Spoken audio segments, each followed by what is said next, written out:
सबको नमस्ते। मैं बहुत धन्यवादित हूँ हम ऐसे ऑनलाइन मिलकर हम परमेश्वर के वचन को सुन पा रहे हैं। आइए आज हम यूहन्ना उसका 8 अध्याय 1 वचन से परमेश्वर का वचन पढ़ेंगे। यूहन्ना उसका 8 अध्याय हम 1 वचन से पढ़ेंगे। यूहन्ना 8 उसके 1 वचन से। परंतु यीशु जैतून के पहाड़ पर गया। भोर को वह फिर मंदिर में आया। सब लोग उसके पास आए और वह बैठकर उन्हें उपदेश देने लगा। तब शास्त्री और फरीसी एक स्त्री को लाए जो व्यभिचार में पकड़ी गई थी और उसको बीच में खड़ा करके यीशु से कहा, हे गुरु, यह स्त्री व्यभिचार करते पकड़ी गई है।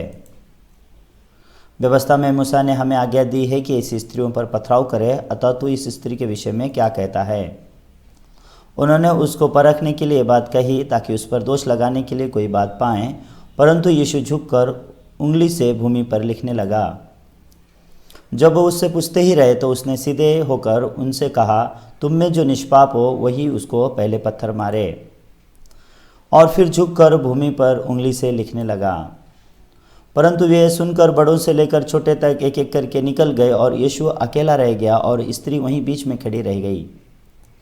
यीशु ने सीधे होकर उससे कहा, हे नारी, वे कहाँ गए? क्या किसी ने तुझ पर दंड की आज्ञा न दी? उसने कहा, हे प्रभु, किसी ने नहीं। यीशु ने कहा, मैं भी तुझ पर दंड की आज्ञा नहीं देता, जा और फिर पाप न करना।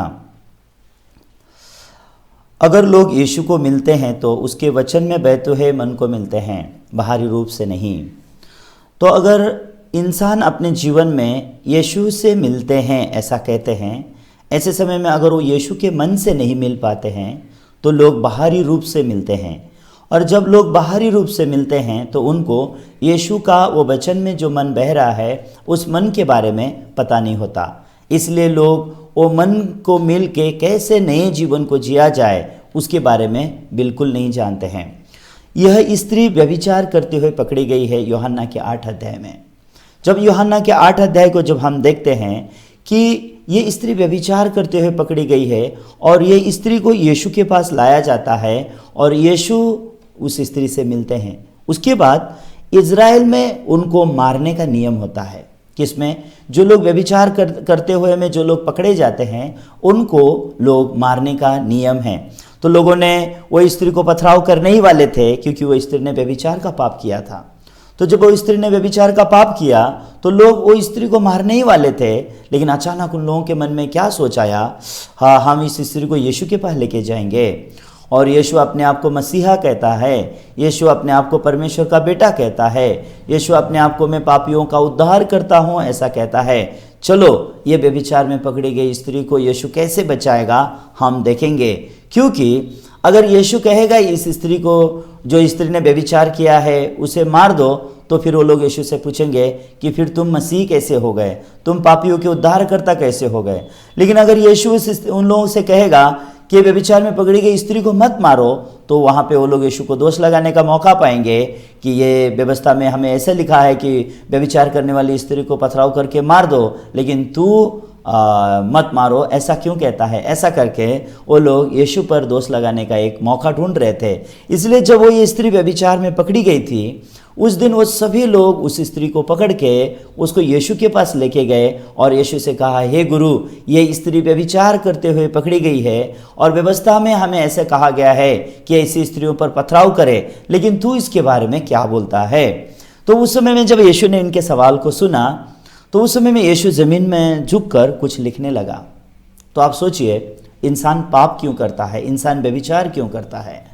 तो कुछ लोग ऐसा कहते हैं कि व्यभिचार वही लोग करते हैं जिनके मन में लालसाएं होती है, वो लालसा होने की वजह से वो लोग व्यभिचार करते हैं, लोग ऐसा कहते हैं। लेकिन अगर सच में मन में व्यभिचारी लालसा होने से अगर कोई इंसान व्यभिचार का पाप करता तो ये संसार में सभी मनुष्य जिनके मन में लालसाएं हैं वो लोग व्यभिचार ही करते घूमते, तो ये संसार जीने के लिए बहुत मुश्किल होता।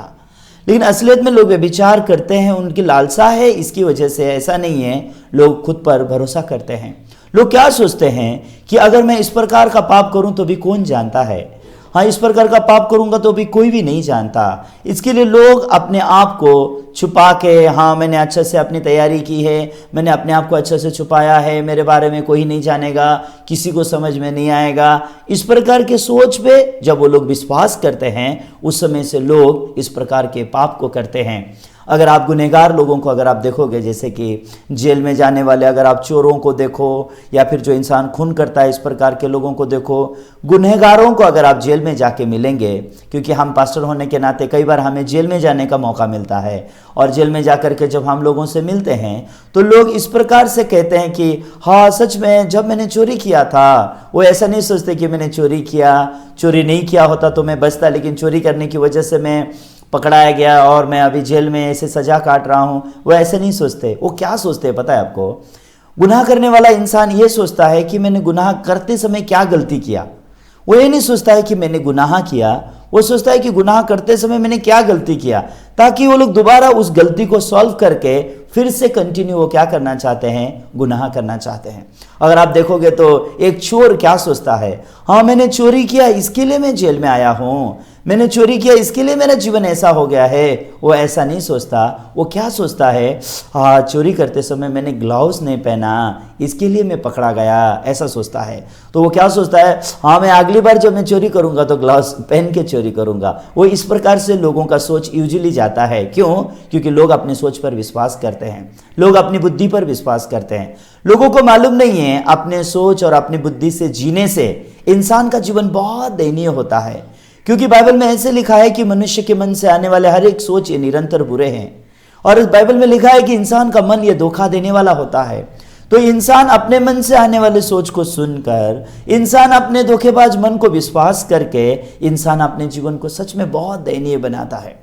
तो ये व्यभिचार में पकड़ी गई स्त्री भी अपने सोच पर विश्वास करके, अपनी बुद्धि पर विश्वास करके, हाँ मैं इस प्रकार से पाप करूंगी तो कोई मुझे देखेगा नहीं, इस प्रकार के पाप करूंगी तो किसी को समझ में नहीं आएगा, मेरा कुछ बिगड़ने वाला नहीं है, किसी को कुछ भी पता नहीं होगा, इस प्रकार के सोच को उसने विश्वास किया। इसके लिए वो और कुछ नहीं तो भी वो व्यभिचार कर कर ही वो खत्म हो सकी। उसी रीति से हर एक गुनाह करने वाले इंसान को आप ऐसे ही देख सकते हो। कुछ चोर को अगर आप देखोगे, हाँ तुम जेल में क्यों आए, हाँ मैंने चोरी किया, सच में चोरी करने की वजह से मैं ये स्थिति में आया हूँ, ऐसा नहीं सोचते हैं। वो क्या सोचते हैं, हाँ मैंने जब चोरी किया उस समय मैंने ध्यान नहीं दिया, वहाँ पे सीसीटीवी कैमरा था, हाँ मैंने पहले सीसीटीवी कैमरा को ऑफ करना चाहिए था, फिर उसके बाद मैंने चोरी करना चाहिए था। ऐसे लोग डेवलप होते हैं। लेकिन लोग ये नहीं सोचते, हाँ मैंने चोरी किया इसके लिए मैं यहाँ आया हूँ। अगर वो ये बात जानते कि मैंने चोरी किया इसके लिए मैं जेल में आया हूँ तो वो दोबारा चोरी करने की दुनिया से बच सकते थे। लेकिन लोग क्या सोचते हैं, चोरी करते समय मैंने ग्लव्स नहीं पहना तो वो लोग अगली बार चोरी करते समय ग्लव्स पहन के चोरी करना चाहते हैं। हाँ मैंने चोरी करते समय सीसीटीवी कैमरा वहाँ लगा हुआ था, मैंने ध्यान नहीं दिया, तो अगली बार वो लोग सीसीटीवी कैमरा को अच्छे से बंद करके फिर चोरी करना चाहते हैं। फिर अगली बार कुछ और कारण से वो पकड़े जाते हैं, अगली बार वहाँ पे सिक्योरिटी आ जाता है। और फिर तीसरी बार जब वो चोरी करते हैं तो क्या सोचते हैं, हाँ पहली बार मैंने ग्लव्स का ध्यान नहीं दिया, दूसरी बार मैंने सीसीटीवी का ध्यान नहीं दिया, तीसरी बार मैंने सिक्योरिटी का ध्यान नहीं दिया, हाँ अभी चौथी बार जब मैं चोरी करूंगा तो क्या करूंगा, ये सब चीजों का ध्यान दूंगा। लोग ऐसे बुद्धि को विश्वास करते हैं, लोग ऐसे सोच को विश्वास करते हैं, इसलिए उनका सारा जीवन जेल में गुजरता है, सारा जीवन उनके बहुत दर्द और पीड़ा में गुजरता है। तो इंसान इतने दर्द और पीड़ा की दुनिया में क्यों जाता है? इंसान इतनी दर्द और पीड़ा की दुनिया में इसलिए जाता है ताकि वो अपने ऊपर भरोसा करने के कारण। लोग इतने दर्द और पीड़ा में क्यों जाते हैं? लोग इतने दर्द और पीड़ा, ये जैसे व्यभिचारिणी स्त्री पहुंची, क्यों? क्योंकि वो लोग अपनी बुद्धि का सहारा लेते हैं, क्योंकि वो खुद पर भरोसा करते हैं, और खुद पर भरोसा करने के कारण, खुद की बुद्धि का सहारा लेने के कारण वो सोचते हैं कि मुझे कोई नहीं पकड़ेगा, मेरा कुछ नहीं बिगड़ेगा। इस प्रकार के सोच पर भरोसा करके, अपनी बुद्धि का उपयोग करके अंत में लोग ऐसे गुनहगार बनते हैं, ऐसे क्राइम में गिरते हैं, या फिर वो व्यभिचार जैसे पाप को इस स्त्री ने किया। अभी ये स्त्री ने व्यभिचार किया, खुद पर भरोसा करके वो स्त्री अभी ये स्थिति में पहुंच गई। तो अभी लोग इसे यीशु के पास लेकर आए ताकि वो यीशु की परीक्षा करे। अभी वो स्त्री को इसलिए नहीं लाए कि वो स्त्री को मारना है नहीं मारना, ये उनका उद्देश्य नहीं है। वो स्त्री को तो वो लोग तो पहले ही मार सकते हैं, वो लोग के पास पहले ही राइट है उस स्त्री को मार डालने का। लेकिन उस समय वो लोग यीशु के पास उसको क्यों लेके आए हैं? ताकि इस स्त्री के साथ साथ में वो लोग यीशु के भी वो लोग दोषी ठहरा सके, यीशु को भी अन्यायी हेतु ऐसा बोल सके, यीशु को भी झुटला सके। इस प्रकार का बुद्धि, इस प्रकार का सोच ये सारे लोग जिन्होंने ये व्यभिचार में पकड़ी गई स्त्री को पकड़े हैं, उन लोग के मन में भी ऐसी बुद्धि और ऐसा सोच चल रहा है।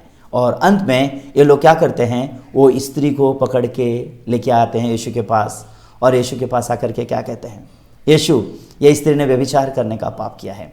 आइए हम थोड़ा वचन में देखेंगे, यूहन्ना के 8 अध्याय में ये लोग आकर के क्या कह रहे हैं। आइए 3 वचन में देखेंगे, यूहन्ना के 8 के 3 में ऐसा लिखा है, तब शास्त्री और फरीसी एक स्त्री को लाए जो व्यभिचार में पकड़ी गई थी, और उसको बीच में खड़ा करके यीशु से कहा।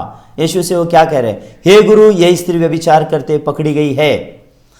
व्यवस्था में मूसा ने हमें आज्ञा दी है इस स्त्रियों पर पथराव करे, अतः तो इस स्त्री के बारे में क्या कहता है? तो ये लोग क्या सुनना चाहते थे, मारो या मत मारो, इसको पथराव करो या मत करो। तो ये लोग यीशु से ऐसा सुनना चाहते थे, अच्छा ये स्त्री ने व्यभिचार किया है, ठीक है पथराव करके इसे मार दो।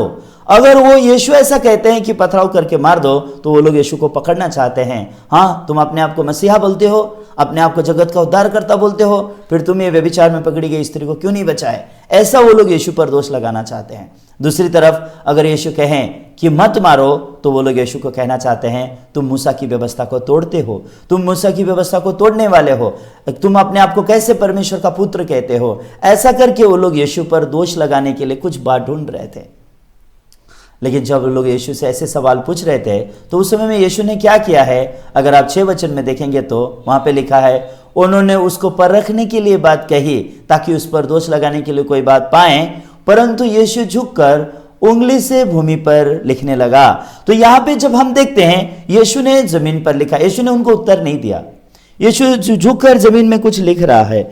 और जब यीशु झुककर जब जमीन में कुछ लिख रहा है, सब लोग यीशु का उत्तर का इंतजार कर रहे हैं, अभी यीशु क्या बोलने वाला है। वो व्यभिचार में पकड़ी गई स्त्री भी यही देखना चाहती है कि यीशु क्या बोलने वाला है। तो व्यभिचार में पकड़ी गई स्त्री भी यही सोच रही होगी, हाँ मारो बोल देगा या मत मारो बोलेगा।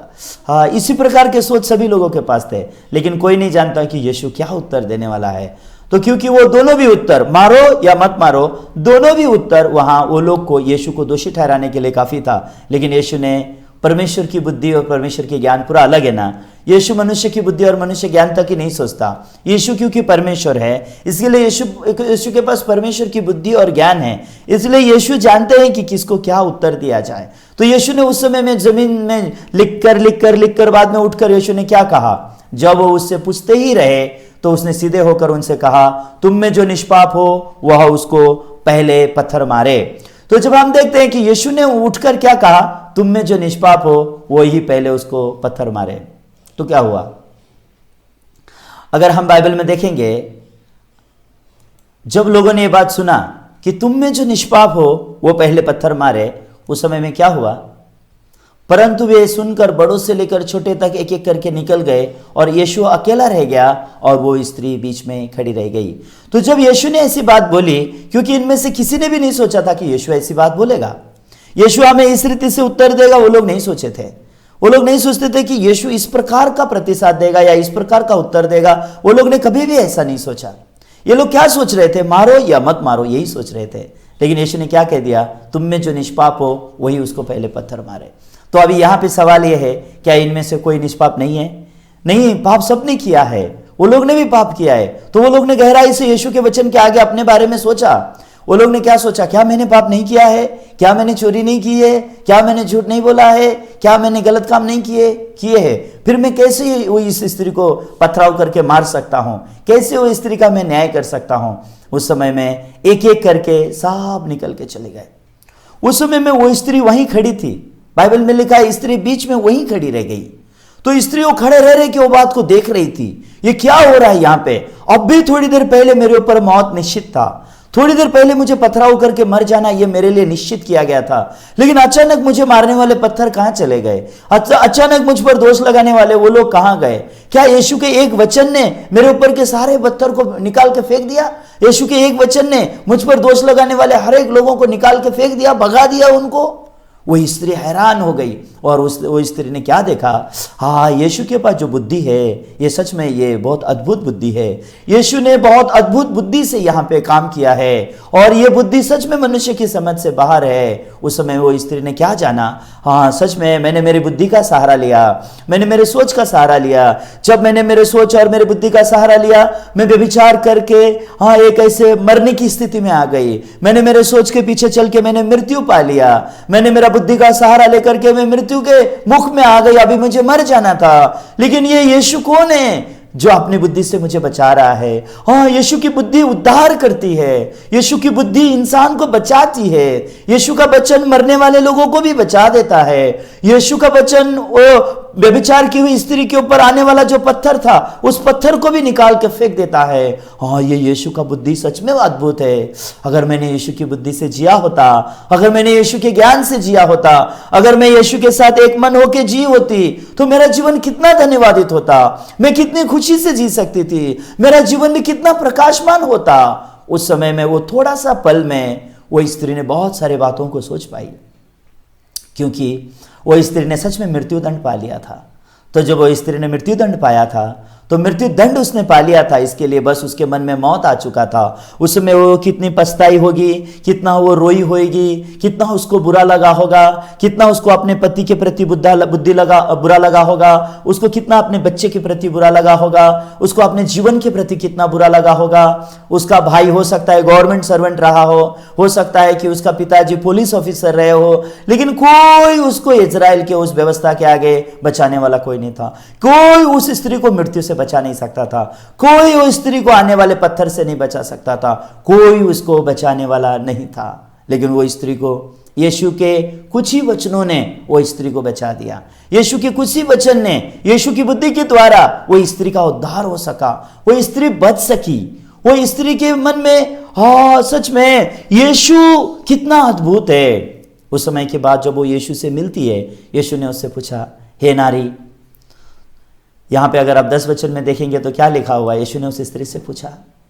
यीशु ने सीधे होकर उससे कहा, हे नारी वे कहां गए, क्या किसी ने तुझ पर दंड की आज्ञा ना दी। आप देखिए, क्या ये स्त्री ने दंड की आज्ञा नहीं पाने के लिए कुछ किया? नहीं, ये स्त्री ने कुछ नहीं किया। ये स्त्री ने अपने आप को बचाने के लिए कुछ किया? नहीं। वो उसके खुद के कारण वो बच सकी? नहीं। उसने अपने आप को बचाने के लिए क्या किया? उस पाप से बचाने के लिए क्या किया? उस पथराव से बचाने के लिए क्या किया? वो मृत्यु से बचाने के लिए क्या किया? क्या कारण है? आप सोचिए उसके बारे में। एक ही कारण था, वो कारण ये था कि वो दिन वो यीशु से मिल सकी थी। जब वो स्त्री यीशु से मिली, यीशु ने इसका उद्धार किया। जब ये स्त्री यीशु से मिली, इसके व्यभिचार के पाप का जिम्मा यीशु ने लेकर के उस स्त्री को पाप का जिम्मा नहीं दिया, उसके पाप की दंड उसको यीशु ने नहीं दिया। यीशु ने क्या, किसी ने भी उसको दंड की आज्ञा नहीं दी। जब ये स्त्री यीशु से मिली, ये स्त्री हैरान हो गई यीशु की बातों पर। तो यीशु ने क्या कहा इस स्त्री से? उसने कहा, हे प्रभु किसी ने नहीं। तो प्रभु मुझे किसी ने दंड नहीं दी, प्रभु मुझे किसी ने दंड की आज्ञा नहीं दी। तो यीशु ने सबसे पहले उसको पूछा, ये नारी वे कहां गए, क्या किसी ने तुझ पर दंड की आज्ञा नहीं दी? तो ये स्त्री हैरान हो गई, मेरे को दंड देने वाले कहां गए, मुझे सजा देने वाले कहां गए, मुझे मृत्यु देने वाले कहां गए, किसने भगाया उनको, मेरे ऊपर आने वाले पत्थर कहां चले गए? अभी तक तो मुझे पत्थर के ढेर हो जाना था, मुझे तो अभी तो पत्थर के नीचे मर जाना था, लेकिन मैं मरी नहीं, मैं जिंदा हूं। हाँ ये कैसे हो सका? ये जीवन मुझे कैसे मिला? ये मृत्यु से मैं कैसे बच सकी? किसके कारण ऐसा हो सका? उस समय वो स्त्री ने गहराई से जाना, वाह, यीशु के कुछ ही वचनों ने मुझे बचा लिया। तुम में जो निष्पाप हो, ये एक वचन सारे पत्थरों को रोक दिया, मृत्यु को रोक दिया, मेरे ऊपर आने वाले न्याय को रोक दिया। और अभी यीशु मुझसे पूछ रहा है, हे नारी वो कहां गए, क्या किसी ने तुझ पर दंड की आज्ञा नहीं दी? ये स्त्री बहुत धन्यवादित हो सकी। वो बोलने लगी, हे प्रभु किसी ने नहीं। वो बोलने लगी, प्रभु मुझे किसी ने दंड नहीं दिया, प्रभु मैंने व्यभिचार का पाप किया, लेकिन प्रभु मुझे किसी ने दंड नहीं दिया। प्रभु मुझे मृत्यु दंड मिलना था, लेकिन प्रभु मैं मृत्यु दंड से बच गई, क्योंकि प्रभु आप बीच में आ गए। जब इंसान यीशु से मिलता है तो यीशु उस इंसान को ऐसे बचाता है। तो यीशु ने इस स्त्री को ऐसे बचाया। और अंत में यीशु ने कहा, मैं भी तुझ पर दंड की आज्ञा नहीं देता, जा और पाप ना करना, ऐसा यीशु ने कहा। सही है, अगर हम यीशु को मन से मिलें और उनके मन से जिए तो हम धन्यवादित हुए बिना नहीं रह सकते हैं। अगर हम यीशु को मन से मिलते हैं तो यीशु के मन से मिलने के कारण, यीशु की बुद्धि से जिएंगे, यीशु के मन से जिएंगे तो हम लोग एक धन्यवादी जीवन और एक खुशी से भरा हुआ जीवन जिए बिना नहीं रह सकते हैं। तो हम पीड़ित जीवन क्यों जीते हैं? हम लोग दर्द और पीड़ा में क्यों जीते हैं? क्योंकि हम अपने धोखेबाज मन पर भरोसा करते हैं। हमारे मन में आने वाले निरंतर बुरे सोच, वो सोच के कारण हम पीड़ित होते हैं, क्योंकि हम अपने सोच पर भरोसा करते हैं, हम अपनी बुद्धि का सहारा लेते हैं, हम अपने मन के अनुसार जिंदगी जीते हैं। इसलिए हम निराशा में पहुंचते हैं, हम गुनाह करते हैं और हम गुनाह के दलदल में हम फंसते हुए निराशा और दर्द और पीड़ा के गर्त में हम चले जाते हैं। लेकिन यीशु मसीह से मिलने के बाद ये स्त्री ने क्या सोचा? आगे से मैं अपने बुद्धि से नहीं जीऊंगी, आगे से मैं अपने मन से नहीं जीऊंगी। यीशु बहुत धन्यवाद। वो थोड़ी अभी वो मृत्यु से बची, जब उस स्त्री को कोई बचा नहीं सका, लेकिन यीशु के कुछ वचन उसको बचा दिए। यीशु के वचन के द्वारा वो स्त्री ने उद्धार पाया। ये बाइबल में जो वचन लिखे हैं वो बाइबल के वचन हमें बचाते हैं। अगर हम सटीकता से हमारे मन में बाइबल के वचन में जो प्रभु का मन बह रहा है उस मन से अगर हम मिलते हैं तो हम सब भी उसी तरह धन्यवादित हो सकते हैं, उसी तरह से जी सकते हैं। तो ये व्यभिचार में पकड़ी गई स्त्री जब यीशु से मिल के जब वो वापस जा रही थी, उसके मन में अभी यीशु का मन बह रहा था, यीशु का मन उसके मन में बह रहा था। वो बहुत धन्यवादित थी। तो मुड़ मुड़ के यीशु को कह रही थी, यीशु धन्यवाद, हाँ ठीक है, यीशु धन्यवाद, यीशु धन्यवाद, यीशु मुझे बचाने के लिए धन्यवाद। यीशु मुझे तो अभी थोड़ी देर पहले मुझे ये पत्थर का ढेर हो जाना चाहिए था, यीशु लोगों के हाथों से मुझे मर जाना था। यीशु मैंने व्यभिचार जैसे पाप किया था, मैंने अपने बुद्धि का सहारा लेके मेरी सोच के पीछे चल के मैंने मेरे जीवन को बर्बाद कर दिया था। यीशु यहाँ पे मेरा मृत्यु दंड था, लेकिन यीशु तुमने मुझे मृत्यु दंड से बचाया। यीशु मुझे पत्थर का ढेर होने से बचाया। यीशु तुमने मुझे नरक से बचाया। यीशु मैं बहुत धन्यवादित हूँ, यीशु मैं बहुत धन्यवादित हूँ, यीशु मुझे बचाने के लिए धन्यवाद। ये स्त्री के मन में से धन्यवादिता आए बिना नहीं रह सका। ये सिर्फ वो अपने मुंह से धन्यवाद बोल रही थी ऐसा नहीं है, वो मन से वो धन्यवादित थी। वो अपने मन में बहुत धन्यवाद करते हुए वो अपने घर में वापस आई। जब वो अपने घर में वापस आई और उसके बाद वापस आकर के वो अपने घर में बैठी हुई थी। हाँ, मैं ये घर में वापस आऊंगी मैंने कभी नहीं सोचा था। हाँ, मैं ये प्लेट में खाना खाऊंगी मैंने कभी नहीं सोचा था। हाँ, ये बिस्तर में मैं सो पाऊंगी दोबारा, मैंने ऐसे कभी नहीं सोचा था। मैंने तो सोचा था आज मेरे जीवन में मृत्यु पक्का है, लेकिन ये मृत्यु से मैं कैसे बच सकी। यीशु धन्यवाद। जब भी देखो तब वो यीशु को धन्यवाद कर रही है। हर समय वो यीशु के प्रति धन्यवाद और धन्यवादी ही हो सके। सही है। जब लोगों ने यीशु का वचन सुने, वो लोगों ने अपने पाप को देखा, वो लोग वो स्त्री को छोड़ के चले गए। वो लोग भी यीशु को मिलकर अपने पापों की क्षमा पा सकते थे। वो लोग भी यीशु को मिलकर जैसे स्त्री ने निर्दोष और निष्पाप जीवन पाया वैसे हम भी पा सकते हैं, वो लोग भी पा सकते थे। फिर यीशु ने कहा मैं दंड नहीं देता। फिर यीशु ने कहा मैं भी दंड नहीं देता। लोग अपने बुद्धि के कारण मरते हैं, लेकिन यीशु की बुद्धि के कारण बचते हैं। आप सोचिए इसके बारे में, लोग मरते क्यों है? लोग अपनी बुद्धि के कारण मरते हैं। और व्यभिचार में पकड़ी गई स्त्री क्यों मर रही थी? अपने सोच के पीछे चलने से मर रही थी, अपने बुद्धि का सहारा लेने से मर रही थी। उसने सोचा मैं व्यभिचार करूंगी कोई नहीं मुझे पकड़ेगा, मेरा कुछ होने वाला नहीं है, ऐसी चीजों को तो मैं आसानी से संभाल सकती हूँ। ऐसे सोच पर, ऐसी बुद्धि पर उसने भरोसा किया, जिसका नतीजा वो एक दिन पकड़ी गई और उसे मृत्यु के मुख में रहना था, उसे मर जाना था। लेकिन यीशु मसीह ने अपनी बुद्धि के द्वारा उसका उद्धार किया। यीशु मसीह ने अपने वचन के द्वारा उद्धार किया। यीशु हमें भी उसी रीति से बचाता है, इसलिए हम भी अपना सोच फेंक कर बाइबल के वचन पर विश्वास करने की जरूरत है। तो यीशु भी हमें उसी रीति से बचाता है जैसे व्यभिचार में पकड़ी गई स्त्री। यीशु हमें उसी रीति से बचाना चाहता है जैसे उसने व्यभिचार में पकड़ी गई स्त्री को बचाया। तो अगर हम देखेंगे बाइबल में रोमियो उसके 4 अध्याय 25 वचन में क्या लिखा है, वह हमारे अपराधों के लिए पकड़वाया गया और हमारे धर्मी ठहराने के लिए जिलाया भी गया। तो यीशु किसके अपराधों के कारण मारा गया? यीशु हमारे अपराधों के कारण मारा गया। यीशु किसके अपराध के कारण मरा है? यीशु हमारे अपराधों के कारण मरा। और यीशु जिलाया क्यों? हमें धर्मी ठहराने के लिए।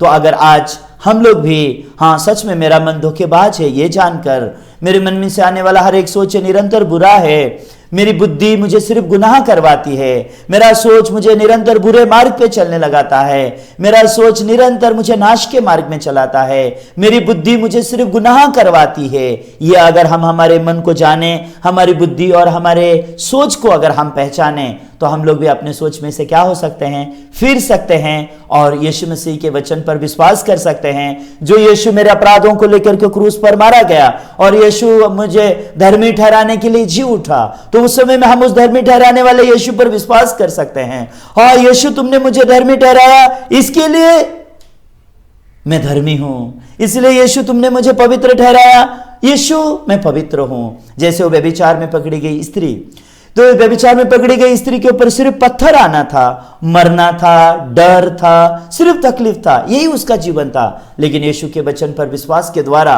हाँ मैं भी तुझ पर दंड क्या क्या नहीं देता। यीशु ने वो व्यभिचार में पकड़ी गई स्त्री से क्या कहा? हाँ उसने पाप किया था, लेकिन यीशु ने उसको क्या किया? उसको दंड नहीं दिया। यीशु ने उसको बोला, मैं भी तुझ पर दंड की आज्ञा नहीं देता। यीशु ने क्यों उसे दंड की आज्ञा नहीं दी? क्योंकि उसके दंड की आज्ञा यीशु ने अपने ऊपर ली और यीशु ने उसको क्या किया? धर्मी ठहराया। यीशु मरा उस स्त्री के पाप के कारण और यीशु जी उठा उस स्त्री को धर्मी ठहराने के लिए। इसके लिए यीशु जानता है कि ये स्त्री को मैं धर्मी ठहरा सकता हूं। यीशु ने उस स्त्री को धर्मी ठहराया और वो स्त्री जब यीशु से मिलती है, उसका मन धन्यवादित होकर के वो घर जा सकी और वो यीशु के मन से जीने वाली बन गई। उस समय में उसके मन में क्या मन था? हाँ यीशु धन्यवाद मेरे लिए अपना जीवन बलिदान करने के लिए। यीशु धन्यवाद मुझे अपनी बुद्धि और ज्ञान से बचाने के लिए। यीशु मुझे धन्यवाद व्यवस्था के श्राप से बचाने के लिए। यीशु धन्यवाद मुझे मृत्यु के मुख से बचाने के लिए, पाप का सजा मौत से बचाने के लिए। यीशु मुझे तुमने सारे तरफ से बचा दिया। यीशु मैं बहुत धन्यवादित हूँ। तो उस दिन वो स्त्री का मन यीशु के मन से भर गया। जब वो स्त्री का मन यीशु के मन से भर गया, उस समय से लेकर के वो स्त्री क्या बन गई? वो स्त्री यीशु के मन से जीने वाली बन गई। वो और अपनी बुद्धि का सहारा नहीं लेती, अभी वो और अपने सोच के पीछे नहीं जीती, वो यीशु के मन से जीने वाली बन गई। एक दिन मैंने भी मेरे जीवन में क्या जाना, सच में मैं भी मेरे सोच के पीछे चल के, मेरे मन के पीछे चल के मेरा जीवन निरंतर बुरा हुआ। मेरा जीवन सिर्फ नाश की ओर जा सका। लेकिन एक दिन परमेश्वर ने मुझे यीशु पर विश्वास करने का अनुग्रह दिया। कैसे परमेश्वर ने अनुग्रह दिया? उसी इच्छा से हम यीशु मसीह के देह के एक ही बार बलिदान चढ़ाए जाने के द्वारा पवित्र किए गए हैं। तो एक दिन परमेश्वर ने मुझे यह सत्य जानने दिया कि यीशु मसीह मेरे लिए क्रूस पर बलिदान हुए।